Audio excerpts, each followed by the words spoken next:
નમસ્કાર દર્શક મિત્રો, દૂરદર્શન કેન્દ્ર ખાતેના આજના આપણા યુવા કાર્યક્રમમાં હું પૂજા જોશી આપ સૌનું હાર્દિક સ્વાગત કરું છું. ખાસ કરીને જ્યારે યુવા શબ્દ પડે ત્યારે કોઈ પણ દેશ હોય, દુનિયાની કોઈ પણ એવી જગ્યા લઈ લો કે જ્યાં યુવા છે અને જો યુવા સક્ષમ છે તો એ દેશ, એ પ્રદેશ ચોક્કસપણે પ્રગતિના પંથે આગળ વધવાનું છે. ભારત દેશની જ્યારે વાત કરીએ ત્યારે સ્વામી વિવેકાનંદે કીધું છે કે યુવા એ ભારતનું ભવિષ્ય છે. આ તકે ઝવેરચંદ મેઘાણીની પંક્તિ પણ યાદ આવે કે ઘટમાં ઘોડા થનગને ને આતમ વિંજે પાંખ, અણદીઠેલી ભોમકા પર યૌવન માંડે આંખ. હા, યુવા એ કોઈ પણ દેશનું ભાવિ છે અને જો યુવા સક્ષમ હશે, સાક્ષર હશે અને એની અંદર જોમ અને જુસ્સો ભરપૂર હશે, નકારાત્મકતાથી પરે હશે તો એ યુવાન, કોઈ પણ એક યુવાન કેમ પણ ના હોય, પણ એ એક યુવાન પણ સમગ્ર દેશને પ્રગતિના પંથે આગળ લઈ જવા માટે સક્ષમ હશે. તો હા, આજે અમે પણ કંઈક એવા જ વિષય સાથે ઉપસ્થિત થયા છીએ અને કહેવાય છે ને કે એ યુવાનને કોઈ એક સારા માર્ગદર્શકની, એક સારા ગુરુની જરૂર હોય છે. જો એ સારો માર્ગદર્શક એને મળી રહે ને તો એનો પારો, તો એનો ભાવ પાર થઈ જાય એવું કહી શકાય. અને આજે પણ આપણે પણ એક એવા જ ગુરુ સાથે કહી શકાય કે ઉપસ્થિત થયા છીએ. એક એવા માર્ગદર્શકને આપણે અહીંયા સ્ટુડિયોમાં આપણી વચ્ચે બોલાવ્યા છે કે જે આજે આપણને માર્ગદર્શન આપવાના છે યુવાઓના ભવિષ્ય વિશે.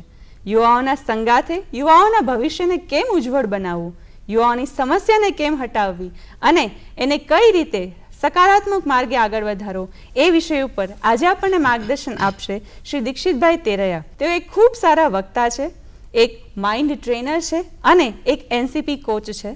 ચાલો આ માઇન્ડ ટ્રેનરને આપણે મળીએ અને જાણીએ કે યુવાઓના માઇન્ડને કઈ રીતે ખૂબ સારી રીતે ટ્રેન કરી શકાય. આપનું સ્વાગત છે અમારા સ્ટુડિયોમાં. Thank you. Thank you.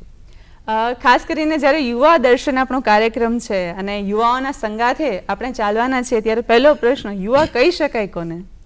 બહુ સરસ ક્વેશ્ચન છે. આમ તો જનરલી આપણે આ બધા ક્વેશ્ચન જાણીએ છીએ, પણ અગર આનું અર્થઘટન કરીને જો સમજવાની કોશિશ કરીએ તો મારી દ્રષ્ટિએ, વ્યક્તિગત રીતે મારા માટે યુવા એટલે કોણ, તો હું આધ્યાત્મિક દ્રષ્ટિએ બે લોકોનું સમન્વય કે એનો સંગમ કહીશ.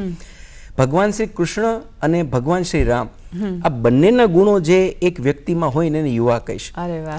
અને ખાસ તો યુવાઓને જ્યારે વાત કરીને ત્યારે યાદ આવે કે એમની કારકિર્દી, આજનો યુવાન પોતાની કારકિર્દી માટે ખૂબ તડફડિયા મારતો હોય છે, ખૂબ પ્રયત્નશીલ હોય છે. તો ખાસ કરીને કારકિર્દી શબ્દને વ્યાખ્યાયિત કરવો હોય તો કઈ રીતે કરી શકે? આ શબ્દ એવો છે, કારકિર્દી શબ્દને જનરલી આપણે જોઈએ ને તો અત્યારે આપણે એક બીબા ઢાળમાં ઢાળી દીધી છે. કોઈ પણ યુવાન જેની ઉંમર 18 વર્ષથી આગળની હોય, એ યુવાનમાંથી અગર તમે કોઈ પણ 100 યુવાનો એમના રેન્ડમલી પસંદ કરી લો, 100 માંથી તમે 90 યુવાનોને પૂછશો કે તમારો ફ્યુચરનો ગોલ શું છે, તમે આગળ શું કરવા માંગો છો, તમારે કારકિર્દી કયા ફિલ્ડમાં બનાવી છે, હું તમને ખાતરી સાથે કહીશ કે 100 માંથી 90 યુવાનો કોઈને કોઈ જોબની વાત કરશે. અને એ જોબમાં પણ સ્પેસિફિકલી જે રૂટીન તબક્કાવાળી એક રૂઢી જે ચાલી આવે છે એની જ વાત કરશે. આપ જાણતા જ હશો, આપ બિલકુલ અવગત હશો આ વાતથી કે આજકાલ ગુજરાતમાં કે ભારતમાં એક રૂટીન ચાલી રહ્યું છે યુવાનોમાં, સ્પર્ધાત્મક પરીક્ષાઓનું, સરકારી નોકરીઓનું, અને આ વર્ષોથી ચાલુ આવે છે. તો મને એવું લાગે છે કે કારકિર્દીનો મતલબ એ નથી કે જે સોસાયટીએ એક આખું ઊભું કરેલો હાવ છે કે આમાં અગર તમે કારકિર્દી બનાવો છો તો સફળ છો કે તો જ આગળ છો. મારી દ્રષ્ટિએ કારકિર્દી એક એવો શબ્દ છે જે તમારી ઓળખ ઊભી કરે છે. સવાલ એ નથી કે તમે તમારા જીવનમાં કયા ફિલ્ડમાં આર્થિક ઉપાર્જન માટે કામ કરો છો કે તમે કયા લેવલે ફિલ્ડમાં પહોંચો છો. સવાલ એ છે કે શું તમે જે બી ફિલ્ડમાં કારકિર્દી બનાવવા જશો એ ફિલ્ડમાં તમને કેટલી મજા આવે છે. આજે તમે મારી સાથે બેઠા છો ને આ ઇન્ટરવ્યુ લઈ રહ્યા છો તો હું ચોક્કસ ખાતરીપૂર્વક કહી શકું આપને કે તમે આને એન્જોય કરી રહ્યા છો. તો એવું કહેવાય છે કે જે કામને તમે એન્જોય કરો એ તમારી કારકિર્દી હોવું જોઈએ. મારા મેન્ટર, મારા ગુરુ, એણે મને એવું શીખવાડ્યું હતું કે બે વાત હંમેશા યાદ રાખવાની, કાં તો તમને જે ગમતું કામ હોય એને તમારી કારકિર્દી બનાવી લો, અથવા તો જે ફિલ્ડમાં હાલ છો, જે કારકિર્દીમાં છો એને ગમતી કરી લો. આ બેમાંથી એક વાક્યને જો તમે સંપૂર્ણ પૂર્ણ કરી શકો તો અને તો જ એમ સમજવું કે તમે સાચા અર્થમાં કારકિર્દી બનાવી છે. સો મારી દ્રષ્ટિએ કારકિર્દી એટલે માત્ર આર્થિક ઉપાર્જન નહીં કે જ્યાંથી પૈસા મળે છે ને સવારથી સાંજ પડે છે. કારકિર્દી એટલે જીવનનો એક એવો ભાગ, હું માનીશ અડધું જીવન લગભગ આપણે કારકિર્દીમાં વિતાવતા હોય છે. તો એ એવી ક્ષેત્રમાં, એવા ફિલ્ડમાં હોવું જોઈએ કે જ્યાં મને, તમને બધાને ખૂબ આનંદ આવે. ચોક્કસ. જ્યારે ધ્યેયની વાત આવે છે, બહુ નાનપણથી દરેક બાળકને એના શાળામાં કેમ પૂછવામાં આવે કે તમારો ગોલ શું છે, ધ્યેય શું છે. ઘણા બધા લોકોને ખબર નથી હોતી કે મારો ધ્યેય શું છે. તો એ ચોક્કસપણે સમજવા માંગીશું કે ધ્યેય કઈ રીતે નક્કી કરી. જી મેમ, બિલકુલ. આ પ્રશ્ન છે ને, મને એવું લાગે છે કે જીવનમાં કોઈ પણ યુવાને સૌથી પહેલા આ પ્રશ્નને સમજવો જોઈએ. ધ્યેયને ઇંગ્લિશમાં લોકો ગોલ કહેતા હોય છે. અને આજકાલ છે ને એક ટ્રેન્ડ ચાલી રહ્યો છે કે મારા જીવનમાં આ ગોલ છે. એટલે હું જનરલી મારી માઇન્ડ ટ્રેનિંગના ફિલ્ડમાં હું જે કામ કરું છું અને એને અંદર હું સૌથી પહેલા એ ચકાસું કે ભાઈ તમારા માટે ગોલ એટલે શું. એટલે મને જ્યારે જવાબ આવે ને ત્યારે મને થોડું આશ્ચર્ય થાય ને થોડું હસવું બી આવે. મેં પૂછ્યું કોઈને ભાઈ તારું ધ્યેય શું છે, એટલે કે સર મારે સરકારી નોકરી લેવી મારું ધ્યેય છે. કોઈ બીજાને પૂછે કે ભાઈ તમારું ધ્યેય શું છે, તો એવું કહેશે કે સર મારી ઈચ્છા છે કે મારે ફલાણી કંપનીમાં આ નોકરી લેવી છે, મારું ધ્યેય છે. મતલબ તમે ધ્યેય હજુ સમજી નથી શક્યા. ધ્યેયની બહુ સિમ્પલ એક સાદી એકદમ સરળ વ્યાખ્યા છે. ધ્યેય એટલે અલ્ટિમેટલી તમને શું જોઈએ, એક એવું ડેસ્ટિનેશન, એક એવું ગંતવ્ય સ્થાન કે જ્યાં પહોંચીને તમને તૃપ્તિ ફીલ થાય. રાઈટ. અને ત્યાં પહોંચ્યા પછી તમને એમ થાય કે બસ આ જ છે જે મારે જીવનભર કરવાનું છે. હવે પ્રશ્ન એ થશે કે તમે જે નાના પગથિયા અત્યારે ધ્યેય માની લો છો, એ ધ્યેય નથી પણ એ અલ્ટિમેટ ધ્યેય સુધી પહોંચવાના નાના પગથિયાઓ છે. તો સરકારી નોકરી, કોઈ નાનો અમથો બિઝનેસ, એ ધ્યેય નથી પણ એ તમારા ધ્યેય સુધી પહોંચવાના પગથિયા છે. તો ધ્યેય એટલે બહુ સાદી સરળ ભાષામાં વાત કરીએ તો એને ગોલ કહેવાય કે જ્યાં તમને ત્યાં પહોંચ્યા બાદ, પહોંચતી વખતે કે પહોંચતા પહેલા, આ ત્રણેય પ્રોસેસ દરમિયાન તમને અંદરથી એક વાત હંમેશા એવી ફિલિંગ આવે કે હું પ્રોપર વેમાં છું, પ્રોપર ટ્રેકમાં છું. ત્યાં પહોંચ્યા બાદ પણ તમને સંતુષ્ટિ ફીલ થાય. દાખલા તરીકે મારો ધ્યેય છે કે મારે એક મિશન ઉપર છું કે ભાઈ મારે લોકોના જીવનમાં સકારાત્મકતા લાવી છે, લોકોના જીવનને વધુ પોઝિટિવ કરવા છે. તો મારો ધ્યેય જ એવો છે કે જે સતત મને અંદરથી એનર્જી આપે છે. તો મને રોજ આ ધ્યેયને પૂરું કરવામાં પણ ખુશી મળે છે. અને મને ખબર છે કે હું જ્યારે પહોંચી જઈશ મારા ટાર્ગેટ સુધી કે મારે 1 લાખ લોકોને ખુશ કરવા છે કે 10 લાખ લોકોને ખુશ કરવા છે, તો ત્યારે મને ફીલ થશે લિટરલી કે આ ધ્યેય મારો આમનામ સતત ચાલુ રહે, મને એમાં મજા આવે છે. તો મને એવું લાગે છે ધ્યેય એ એક પ્રોસેસની એક જર્ની છે, એ કોઈ ડેસ્ટિનેશન નથી અને એને આપણે એન્જોય કરવું જોઈએ. અને ખાસ કરીને જ્યારે વાત કરીએ ને યુવાનોની, ત્યારે ઘણી વખત એવું બનતું હોય કે બાળપણથી જેને કહે ને કે ફિક્સ એક એને ગોલ આપી દીધેલો હોય ક્યારે કે તારે આ બનવાનું છે, અથવા એના મગજમાં એ સેટ કર્યું, ત્યારે પોતાની ક્ષમતાઓને કે પોતાની સ્કિલ્સને, પોતાનામાં કેવી આવડતો છે એને ઓળખતોય નથી હોતું બાળક અથવા યુવા. તો એને ઓળખવા માટેની ચાવી શું છે? બહુ સરસ ક્વેશ્ચન્સ છે. અને હું છે ને મારા કોઈ બી ટ્રેનિંગમાં શરૂઆત જ અહીંથી કરું. હું with respect, lot of respect, હું એક તમને સવાલ કરવા માંગીશ મેમ. તમે બધા આપણે ઇન્ડિયામાં જ્યારે આપણે સ્પેસિફિકલી ગુજરાતની વાત કરીએ, ગુજરાતમાં આપણે ત્યાં જ્યારે કોઈ છોકરો 10th સ્ટાન્ડર્ડમાં આવે બોર્ડની એક્ઝામિનેશનમાં, જનરલી તમે શું સાંભળવા મળે, જ્યારે છોકરો 10મા ધોરણમાં એન્ટ્રી કરે એના ઘરમાં માહોલ કેવો હોય, એકદમ ગંભીર થઈ જાય. ખૂબ ગંભીર. અને લગભગ હું માનું છું ત્યાં સુધી એવું એને સમજાવવામાં આવે કે હવે બોર્ડનું યર છે તો રમવાનું થોડું ઓછું કરી દો, ટીવી જોવાનું બંધ કરી દો. એટલે મને એવું થાય કે ઈશ્વરે આપને એટલી અસીમ શક્તિઓ આપી છે, પરંતુ એ અસીમ શક્તિ પાસે તમે પરીક્ષાને મોટી કરી દીધી. અને જ્યારે છોકરો 10મું પૂરું કરશે, 10મું પૂરું કર્યા પછી એ છોકરાને રિઝલ્ટ આવે ત્યારે માત્ર એક જ વાત પૂછવામાં આવશે કે તારે કેટલા પર્સન્ટેજ આવ્યા. અને હવે આગળનું ભવિષ્ય છોકરામાં કઈ સ્કિલ કે કયું ટેલેન્ટ છે એ નથી નક્કી કરવાનું, એ છોકરાની માર્કશીટ નક્કી કરશે. એટલે માની લો કે તમે ઇમેજિન કરો કે છોકરાને 40% આવ્યા 10મામાં, તો તમને મને બંનેને ખબર છે કે એના પેરેન્ટ્સ ને આજુબાજુના લોકો એને કઈ સ્ટ્રીમમાં આગળ મોકલશે. અને એ છોકરાને જો 92% આવ્યા તો બી ખબર છે કે એને ક્યાં મોકલવામાં આવશે. ઇમેજિન કરો કે એક 92% લાવવાળો છોકરો એવું કહે છે કે મારે આર્ટિસ્ટ બનવું છે, મારે એક્ટિંગના ફિલ્ડમાં જવું છે, આઈ ડોન્ટ વોન્ટ ટુ બી, મારે કોઈ સાયન્ટિસ્ટ નથી થવું કે મારે એ ફિલ્ડમાં નથી જવું. તો સોસાયટી પૂરેપૂરી કોશિશ કરશે સાબિત કરવાની કે તું ભૂલ કરી રહી છો, ભૂલ કરી રહ્યો છો, તારે 92% આવ્યા છે તો તારે સાયન્સ સ્ટ્રીમ લેવી જોઈએ. તો અહીંયા મને એવું લાગે છે કે આપણે ત્યાં છે ને થોડીક સોસાયટીમાં આપણે જાણતા અજાણતા ભૂલ કરીએ છીએ. તો આપણે સમજવું પડશે કે કોઈ પણ બાળકની માર્કશીટ છે નક્કી નહીં કરે કે એનામાં શું છે ને શું કરી શકે. એ બાળકમાં કઈ એવી ખાસિયત છે, સ્કિલ છે, ટેલેન્ટ છે, એ સમજવું પડશે. અને એટલા માટે મને એવું ક્યારેક લાગે કે હવે સરકારશ્રીએ નવી એજ્યુકેશન પોલિસી લાવી છે એટલે 100% ચેન્જ આવશે. હવે જ્યારે તમે વાત કરતા હતા ત્યારે તમે સ્કિલ અને ટેલેન્ટની વાત કરી. જી જી. તો એ બંનેમાં સમાનતા ખરી કે બંનેમાં અંતર? સ્કિલ અને ટેલેન્ટ? આમ જોવા જાવ ને તો આપણે નોર્મલી સોસાયટીમાં આ બંને એક જ વર્ડ યુઝ સમજીએ છીએ, પણ અગર તમે બહુ ઊંડાણપૂર્વક સમજો ને તો બેમાં ફેર છે. ટેલેન્ટ છે ને, ટેલેન્ટ એ ઇનબોર્ન હોઈ શકે. તમે જોયું હશે ઘણા બધા જન્મજાત સારા સિંગર હોય, પેઢી દર પેઢીથી ચાલ્યું આવતું. એમના દાદા બી સારું ગાતા હોય, એક્ટિંગ કરતા હોય, નાટક સારા ભજવતા હોય. જેમ કે હું મારી જ વાત કરું, મારા દાદા છે ખૂબ સારા એક્ટર હતા, મારા ફાધર પણ ખૂબ સારા એક્ટર છે, એ બી ઘણા બધા એક્ટિંગ ને નાટક ને ભજવતા. અમારામાં બી બધા ભાઈ બહેનમાં એ ગુણ આવ્યા છે કે અમને સિંગિંગ હોય, એક્ટિંગ હોય તો આ બધું આવે છે. તો આ ઇનબોર્ન ટેલેન્ટ હતી અમારી, એ જે ઈશ્વરે આપેલી છે. ઘણા બધા ફિલ્ડ એવા છે જેને તમે બધું જ શીખી ન શકાય, થોડું કુદરતની દયા હોવી જોઈએ. તો ટેલેન્ટ છે એ મારી દ્રષ્ટિએ ઈશ્વરે આપેલી તમને દેન છે, વરદાન છે. પણ ઘણી વખત એ ટેલેન્ટને તમારે બરાબરનું તરાશવું પડે, એને થોડું જોહરીની જેમ એ હીરાને તરાશવો પડે. તો જ્યારે ટેલેન્ટ ઉપર તમે કામ કરો અને ટેલેન્ટને પ્રોપર તમે ટ્રેનિંગ આપો તો એને કહેવાય કે હવે તમે તમારી ટેલેન્ટને સ્કિલ્ડ કરી નાખી. તો સ્કિલ છે ને એ એક સ્ટેપ ઉપર છે ટેલેન્ટથી. એટલે તમારામાં ટેલેન્ટ હોય એક ઈશ્વરનું વરદાન કહેવાય, પણ સ્કિલ તો થવું જ પડે. ખાલી ટેલેન્ટથી તમે કેટલા એવા લોકો જોયા હશે જેને તમે ઓળખતા હશો કે ભાઈ મારી ફલાણી ફ્રેન્ડ કે ફલાણા સગા ખૂબ સારું ગાતા, ખૂબ પણ એને કંઈ ચાન્સ ન મળ્યો. કદાચ એટલે કે ઈશ્વરે તો એને ટેલેન્ટ આપી હતી, પણ તમે એને ઓળખી ન શક્યા અથવા તો જાણતા અજાણતા એને તમે નજરઅંદાજ કર્યું અને એને સ્કિલ ન કર્યું. જો એને સ્કિલ કર્યું હોત તો પૂરેપૂરો ચાન્સ હતો કે ફિલ્ડમાં તમે કદાચ ચમકી જાત. તો ટેલેન્ટ ઇનબોર્ન હોય એમ કહી શકાય.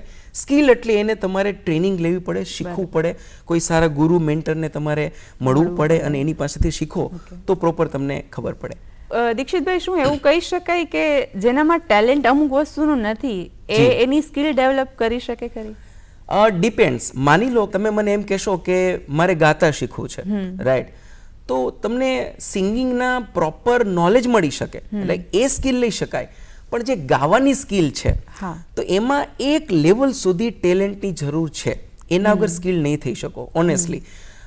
એક્ટિંગ છે એ બી એક લેવલે, જે બી કલાના કોઈ પણ વિષયો લઈ લો તમે આર્ટના, એમાં હું માનું છું, અમારું વ્યક્તિગત માનવું છે કે એક લેવલ સુધી તમારામાં ભગવાનના આશીર્વાદ હોવા જોઈએ અને પછી તમે એને સ્કિલ કરશો તો 100% સફળતા મળશે. પણ જેને ગળું જ ભગવાને નથી આપ્યું અને તમે એમ કહેશો કે ભાઈ મારી ઈચ્છા છે કે કિશોર કુમાર કે લતા મંગેશકર જેવા ગાયક બને, તો કદાચ તમે ગમે એટલો રિયાઝ કરશો પણ તમે એ લેવલે નહીં પહોંચી શકો. પણ જો તમને ભગવાને થોડુંક ગળું આપ્યું હશે ને પછી એને ટ્રેન કરશો તો ચાન્સીસ આર ધેર, તો તમે શક્યતાઓ છે. એટલે ટેલેન્ટ જરૂરી છે થોડું. હા, આ ક્વેશ્ચન એટલા માટે કારણ કે આજના યુગમાં ઘણા બધા વાલીઓ એવા છે કે જે પોતાના ગોલ્સ છે અથવા પોતે જે નથી બની શક્યા, પોતાના સપના પોતાના યુવાનોને, પોતાના બાળકોને સોંપે છે કે તારે આ કરવાનું છે. બિલકુલ. હું ગાયક છું તો તું ગાયક થા, અથવા હું ડોક્ટર છું તો તું ડોક્ટર બન. બિલકુલ. તો આ ક્વેશ્ચન એટલા માટે ખાસ પૂછવો જરૂરી હતો કે કદાચ એનામાં ટેલેન્ટ નથી તો એ સ્કિલ ડેવલપ કઈ રીતે કરી શકે? રાઈટ. અને એ ઓનેસ્ટલી આ તમે કહ્યું કે ઘણા બધા પેરેન્ટ્સ આવું થોપી બેસાડે છે. ઘણા બધા પેરેન્ટ્સ પોતાના બાળકને લઈને આવે, સર મારે આને કલેક્ટર બનાવો છે, સાહેબ આને મારે મામલતદાર બનાવો છે, કોઈ પણ હિસાબે ગમે એટલો ખર્ચો થાય કોઈ ટેન્શન નથી. એટલે મને તો 2 જ મિનિટમાં ખબર પડી જાય કે એમની અધૂરી ઈચ્છા થોપે છે. અને બાળકનું માસૂમ ચહેરો તમે જો, તમને દયા આવે એના ઉપર કે આ બિચારાને કંઈક બીજું બનવું છે. એટલે હું એના પેરેન્ટ્સને કહું કે ચલો તમારા ઉપર હું ખર્ચવા તૈયાર છું, તમે કલેક્ટર બનો, હું તમને બનાવું. તો ભાઈ મારી કેપેસિટી નથી, તો હું એ જ કહીશ કે ભાઈ જેમ તમારી કેપેસિટી એમ તમે સ્વીકાર લીધું છે એમ તમે આની કેપેસિટી ડિસાઇડ ન કરો. સમજો, આપણી ઈચ્છાઓ થોપી ન બેસાડાય. તો સ્કિલ થવાય, પણ સ્કિલ કેમાં થવું એ પહેલાં તમને એ ડિસિઝન લેવા માટે તમારે એક મેન્ટરની જરૂર પડે. એ મેન્ટર તમારું ટેલેન્ટ ઓળખે, તમારામાં કઈ ખાસિયત છે ઓળખે અને પછી તમને એક પ્રોપર દિશા આપે અને સ્માર્ટ વર્ક કરાવે. સ્માર્ટ વર્કની વ્યાખ્યા બહુ સિમ્પલ છે. આપણે ગુજરાતમાં, ઇન્ડિયામાં સ્માર્ટ વર્ક એટલે વગર મહેનતે વધારે સફળતા મળે એવું નહીં. સ્માર્ટ વર્ક એટલે સાચી દિશાની અને સાચી પદ્ધતિની મહેનત, જ્યાં તમને દિશા બી ખબર છે કે આ દિશામાં આગળ જવાનું છે અને એ દિશામાં ચાલવા માટે પ્રોપર પેટર્ન પદ્ધતિની, અને સ્માર્ટ વર્ક કહેવાય. અને એવા જો કોઈ ગુરુ મેન્ટર મળી જાય જીવનમાં તો ઉદ્ધાર થઈ જાય. ચોક્કસ. ખાસ કરીને એવા મેન્ટોર્સ માટે મારે તમને ક્વેશ્ચન ચોક્કસ પૂછવો છે કે મેન્ટોરનું એકચ્યુઅલ કામ શું છે એક વિદ્યાર્થીના જીવન? મેન્ટર અને ગુરુ બે શબ્દ હું વ્યક્તિગત અલગ અલગ માનું છું. ગુરુ એક એવો વ્યક્તિ છે જે તમને ભવસાગર પાર કરાવે. હું અત્યારે વિથ રિસ્પેક્ટ મારા ગુરુને યાદ કરીશ, પૂજ્ય હરિરામ બાપા ગુનેશ્વર અને જગુરામ બાપા, જેમની પાસેથી મને આધ્યાત્મિક જ્ઞાન મળ્યું, જેમના કારણે મને ખબર પડી કે ભવસાગર શું છે, જીવન શું છે. તો એ મારા આધ્યાત્મિક ગુરુ થયા. પણ હું જે ફિલ્ડમાં છું, માઇન્ડ ટ્રેનિંગના ફિલ્ડમાં છું, એ ફિલ્ડમાં ટીચિંગના ફિલ્ડમાં છું, એ ફિલ્ડના મારા બીજા મેન્ટર્સ છે, એમાં બી મારા અલગ અલગ મેન્ટર્સ છે જેણે મને શીખવ્યું કે શું કરાય. અને હું માનું છું ત્યાં સુધી મેન્ટર કે ગુરુ વગર તમે ભાગ્યે જ કે જવલ્લે જ સફળ થઈ શકો. સી આપણે એમ કહીએ કે એકલવ્ય પણ ગુરુ વગર સફળ થયો નહીં. ફિઝિકલી એની પાસે પ્રેઝન્સ નહોતા, બટ મેન્ટલી એને સરેન્ડર કરી દીધું હતું એના ગુરુને. એક મેન્ટર, એક ગુરુ તમારા જીવનમાં જો પ્રોપર સમય જો સિલેક્શન થઈ જાય તો મને એવું લાગે છે કે જીવનમાં બાકી કોઈ કરવાની જરૂર રહેતી નથી. અને એટલા માટે જ જ્યારે અર્જુન થાક્યો ત્યારે બી ભગવાન શ્રી કૃષ્ણએ ગીતા સંભળાવી અને હિંમત આપી. અને જ્યારે અર્જુન થોડોક મદી બની ગયો, અભિમાની બની ગયો, તો ત્યારે એને થોડોક પાઠ સબક પણ શીખવાડો મહાભારતના યુદ્ધમાં. એટલે ગુરુ છે એ સતત તમને કંટ્રોલમાં રાખે. જેમ એસી રૂમનું ટેમ્પરેચર મેન્ટેન રાખે એમ તમારા ગુરુ મેન્ટર એ તમને ટેમ્પરેચર તમારી લાઈફનું તમને પ્રોપર મેન્ટેન કરે. એટલે લાઈફમાં મેન્ટર ગુરુ હોવા ખૂબ જરૂરી છે, ખૂબ જ.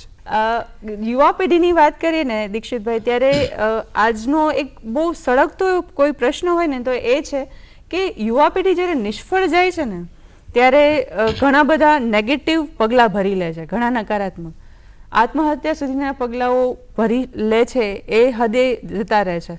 તો નિષ્ફળતાને કઈ રીતે પચાવવી એ ખાસ જાણવું જરૂરી છે.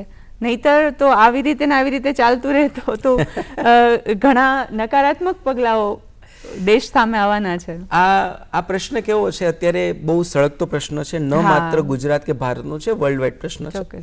નિષ્ફળતા શબ્દને છે ને આપણે ત્યાં નેગેટિવલી જોવામાં આવે છે.